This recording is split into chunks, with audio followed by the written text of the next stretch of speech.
સુરતમાં બોગસ રીતે ચાલતા માં કામલ નર્સિંગ ઇન્સ્ટિટ્યૂટને લઈને વિદ્યાર્થીઓના ભાવિ સાથે ચેડા કરવામાં આવ્યા છે। ત્યારે આજ યુથ કોંગ્રેસ અને એનએસયુઆઈ દ્વારા કલેક્ટર કચેરી ખાતે ઉગ્ર વિરોધ કરવામાં આવ્યો હતો। માં કામલ સંસ્થાના વિદ્યાર્થીઓને સાથે રાખી વિરોધ કરાયો હતો। વિદ્યાર્થીઓની પાસેથી લેવામાં આવેલી ફી અને ડોક્યુમેન્ટ પાછા આપવા કલેક્ટર કચેરી ખાતે વિરોધ કરવામાં આવ્યો હતો। સાથે નકલી નોટના રૂપિયાનો વરસાદ કરીને વિરોધ કરાયો।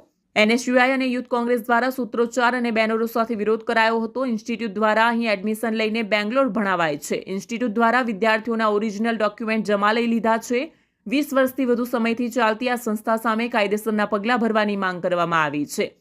એનએસયુઆઈના પ્રદેશ પ્રમુખ નરેન્દ્ર સોલંકીએ કહ્યું કે ગુજરાતમાં ભાજપનો નકલીનો ટ્રેન્ડ ચાલી રહ્યો છે। ત્યારે માં કામલ ઇન્સ્ટિટ્યૂટ દ્વારા આદિવાસી અને ગરીબો સાથે ફ્રોડ કરવામાં આવ્યું છે। વિદ્યાર્થીઓના ભાવિને અંધકારમાં ધકેલવાનો પ્રયાસ કરાયો છે। છેલ્લા 1 મહિનાથી વિવાદ ચાલે છે, તેમ છતાં કોઈ પગલાં ભરાતા નથી। ત્યારે અમારી 3 માંગણી મુખ્ય છે, જેમાં ડોક્યુમેન્ટ પરત કરવા, ફી પરત કરવી અને સીબીઆઈ તપાસની માંગ સાથે આવા ઇન્સ્ટિટ્યૂટ પર કાર્યવાહી કરવાની માંગ કરાઈ છે। નરેન્દ્ર સોલંકી, પ્રદેશ પ્રમુખ, ગુજરાત ખાસ કરીને ગુજરાતમાં ભારતીય જનતા પાર્ટીની સરકારમાં એક ટ્રેન્ડ હોય નકલીનો, એવી જ રીતના સુરતમાં જે માં કામલ નર્સિંગ બોગસ ઇન્સ્ટિટ્યૂટ છે, આ ઇન્સ્ટિટ્યૂટ દ્વારા આદિવાસી બાળકોના કરોડો રૂપિયા અને ઓરિજિનલ દસ્તાવેજો પોતે લઈ અને ક્યાંક ફ્રોડ કર્યું છે। આને લઈને અમે આજે કલેક્ટરશ્રીને રજૂઆત કરવા આવ્યા છે કે જેને મેડિકલ કાઉન્સિલની પરમિશન નથી, જેને ગુજરાત સરકારની પરમિશન નથી, છતાં આવા બોગસ ઇન્સ્ટિટ્યૂટ દ્વારા હજારો વિદ્યાર્થીઓને છેતરી અને લાખો રૂપિયા ફી વસૂલી છે, ઓરિજિનલ ડોક્યુમેન્ટ લઈ લીધા છે અને ક્યાંક આ વિદ્યાર્થીઓના ભવિષ્યને ક્યાંક અંધકારમય બનાવવાનું કામ આવી બોગસ ઇન્સ્ટિટ્યૂટના જે સંચાલકો છે કરી રહ્યા છે।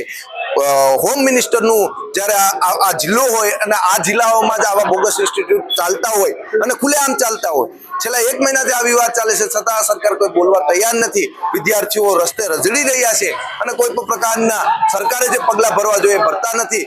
ત્યારે આજે અમે કલેક્ટરશ્રી પાસે રજૂઆત કરવા આવ્યા છે। 3 માંગણીઓ હતી અમારી। પહેલી માંગણી કે જે આ વિદ્યાર્થીઓને છેતરી અને ઓરિજિનલ ડોક્યુમેન્ટ અને ફી પડાવી લીધી છે એ તાત્કાલિક પાછી આપવામાં આવે। આ માં કામલ બોગસ ઇન્સ્ટિટ્યૂટ ઉપર કડકમાં કડક પગલાં ભરવામાં આવે, સીબીઆઈ તપાસ મૂકવામાં આવે અને જેટલી પણ આવી બોગસ ઇન્સ્ટિટ્યૂટ ચાલે છે એ સરકાર બંધ કરે, એવી માંગ સાથે આજે કલેક્ટરશ્રીને અમે રજૂઆત કરવા